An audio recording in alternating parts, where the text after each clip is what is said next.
മലയോര മേഖലയായ ഇരിക്കൂർ മണ്ഡലത്തിൽ വീണ്ടും UDF ആധിപത്യം ഉറപ്പിച്ചിരിക്കുകയാണ്. ഇരിക്കൂർ മണ്ഡലത്തിൽ സിറ്റിംഗ് MLA കൂടിയായിട്ടുള്ള സജീവ് ജോസഫ് വിജയിച്ചിരിക്കുകയാണ്. ഏകദേശം 42,000-ന് മുകളിൽ വോട്ടിലാണ് അദ്ദേഹം വിജയിച്ചിട്ടുള്ളത്. ആഹ്ലാദ പ്രകടനം ഉൾപ്പെടെ നടക്കുന്നുണ്ട്. ഈ ജനങ്ങളുടെ ഒരു വലിയൊരു പിന്തുണയ്ക്ക് നന്ദി ഉൾപ്പെടെ അറിയിച്ചുകൊണ്ടാണ് അദ്ദേഹം മാധ്യമങ്ങളോട് സംസാരിക്കുന്നത്.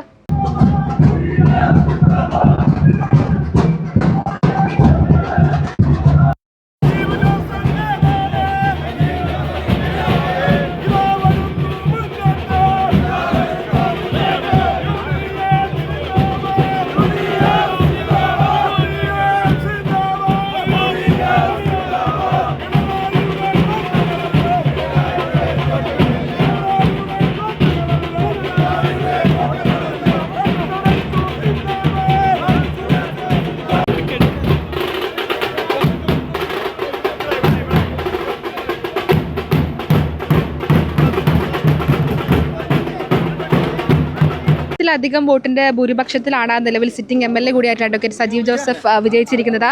എന്തായാലും മണ്ഡലം വീണ്ടും UDF നിലനിർത്തിയിരിക്കുകയാണ്. എന്താണ് ഈ അവസരത്തിൽ പറയാനുള്ളത്? ഏറ്റവും മികച്ച ഒരു ഭൂരിപക്ഷമാണ്. ചരിത്ര ഭൂരിപക്ഷം എന്നൊക്കെ ഞങ്ങൾ പറഞ്ഞിട്ടുണ്ടെങ്കിലും ഇന്നാണ് യഥാർത്ഥ ചരിത്ര ഭൂരിപക്ഷം കിട്ടിയിരിക്കുന്നത്. 42,500 വോട്ടിന്റെ ഭൂരിപക്ഷത്തിൽ വിജയിക്കാൻ സാധിച്ചത് തീർച്ചയായിട്ടും ഞാനിപ്പോൾ നന്ദി പറയുന്നത് എൻ്റെ നാട്ടുകാരോടാണ്, എൻ്റെ വോട്ടർമാരോടാണ്, എൻ്റെ സഹപ്രവർത്തകരോടാണ്. അവരുടെ എല്ലാം കഠിനമായ പ്രവർത്തനമാണ് ഈ വിജയത്തിൻ്റെ രഹസ്യം എന്നെനിക്കറിയാം. കഴിഞ്ഞ 5 വർഷക്കാലം ജനങ്ങൾക്കൊപ്പം പരമാവധി ഓടി നടന്ന് പ്രവർത്തിക്കാൻ ഞാൻ പരിശ്രമിച്ചിരുന്നു. കഴിവിൻ്റെ പരമാവധി പരിശ്രമിച്ചിരുന്നു. അതിന് ജനങ്ങൾ നൽകിയ ഒരു സമ്മാനമായി ഞാൻ ഇതിനെ കാണുകയാണ്. നമ്മുടെ ഈ മൊത്തത്തിലുള്ള തെരഞ്ഞെടുപ്പിന്റെ ഫലം UDF തരംഗം തന്നെയാണ്. അതിനെക്കുറിച്ച് കൂടി അതുപോലെ തന്നെ പയ്യന്നൂരിലെ വിജയം കേരളമാകെ UDFന്റെ ഒരു തരംഗമാണ്. UDFന് അനുകൂലമായ ജനവിധിയാണ്. ജനങ്ങളുടെ ഒരു കാഴ്ചപ്പാടും ചിന്തയുമാണ് ഈ തെരഞ്ഞെടുപ്പ് വിധിയിലൂടെ വന്നിരിക്കുന്നത്. ഏത് കോട്ടയും അത് ഒരു ഉരുക്ക് കോട്ടയുമല്ല എന്ന് തെളിയിച്ച ജനങ്ങളാണ് നമ്മുടെ ഭരണത്തിൻ്റെ അധിപന്മാരെന്ന് തെളിയിച്ച ഒരു തെരഞ്ഞെടുപ്പാണ്. കാരണം ഈ കോട്ടകളൊക്കെ തകർന്നു വീഴുന്നത് ചീട്ടുകൊട്ടാരം പോലെ തകർന്നു വീഴുന്ന ഒരു കാഴ്ചയാണ് ഈ തെരഞ്ഞെടുപ്പിൽ നമ്മൾ കണ്ടത്. അതുകൊണ്ട് ജനങ്ങളുടെ ഈ മാൻഡേറ്റിനെ, ജനങ്ങളുടെ വിധിയെ ഞങ്ങൾ മാനിക്കുകയാണ്. ഞങ്ങൾക്കറിയാം ഇതൊരു വലിയ ഉത്തരവാദിത്തമാണ് എന്ന്. അവരുടെ സങ്കല്പങ്ങൾക്കനുസരിച്ച് ഇത് കോൺഗ്രസ്സുകാരും UDFകാരും മാത്രമല്ല ഞങ്ങൾക്ക് വോട്ട് ചെയ്തത് എന്ന് ഞങ്ങൾക്കറിയാം.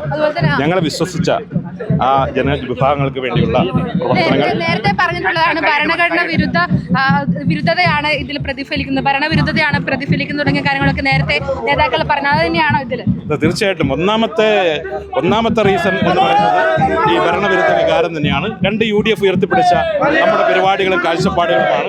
നമ്മൾ ഉയർത്തിപ്പിടിക്കാൻ ഉദ്ദേശിക്കുന്ന ചില പോളിസികളാണ്. ജനങ്ങൾക്ക് വേണ്ടി ഞങ്ങൾ പറഞ്ഞിരിക്കുന്ന 5 ഗ്യാരണ്ടികളാണ്. ഇതെല്ലാം ഈ തെരഞ്ഞെടുപ്പ് വിജയത്തിൽ വലിയ ഘടകമായിരുന്നു. ഏകാധിപത്യങ്ങൾക്കെതിരെയുള്ള ജനങ്ങളുടെ ഈ അടുത്ത കാലത്തൊന്നും ഇതുപോലെ ഒരു ജനവിധി വേർഡിക്റ്റ് ഉണ്ടായിട്ടില്ല. പയ്യന്നൂരും തളിപ്പറമ്പും ഒക്കെ ഇതുപോലെ ഒരു മാറ്റം ഉണ്ടാകുക എന്ന് പറഞ്ഞാൽ അത് CPM അത് പരിശോധിക്കേണ്ടതാണ്. നല്ല അർത്ഥത്തിൽ അവരെടുക്കുമെന്ന് ഞങ്ങൾ പ്രതീക്ഷിക്കുകയാണ്. ഇതൊരു പക്ഷേ CPMനെ നന്നാക്കാൻ വേണ്ടിയുള്ള ഒരു വിധിയെഴുത്തായിട്ട് ഞാനിതിനെ കാണുകയാണ്. തീർച്ചയായും. അപ്പോൾ അതുതന്നെയാണ് വലിയ രീതിയിലുള്ള ഒരു UDFന്റെ വിജയമാണ് ഇരിക്കൂർ മണ്ഡലത്തിൽ ഉണ്ടായിരിക്കുന്നത്. പ്രവർത്തകരും നേതാക്കളും ഉൾപ്പെടെ അണിനിരുന്ന ആഹ്ലാദ പ്രകടനമാണ് കണ്ടത്. ഏകദേശം 42,000-ലധികം വോട്ടിന്റെ ഭൂരിപക്ഷത്തിലാണ് നിലവിൽ ഇരിക്കൂർ മണ്ഡലത്തിൽ അഡ്വക്കേറ്റ് സജീവ് ജോസഫ് വിജയിച്ചിരിക്കുന്നത്. നികേഷ് താവത്തിനോടൊപ്പം ഷരിമരാജൻ, കണ്ണൂർ വിഷൻ.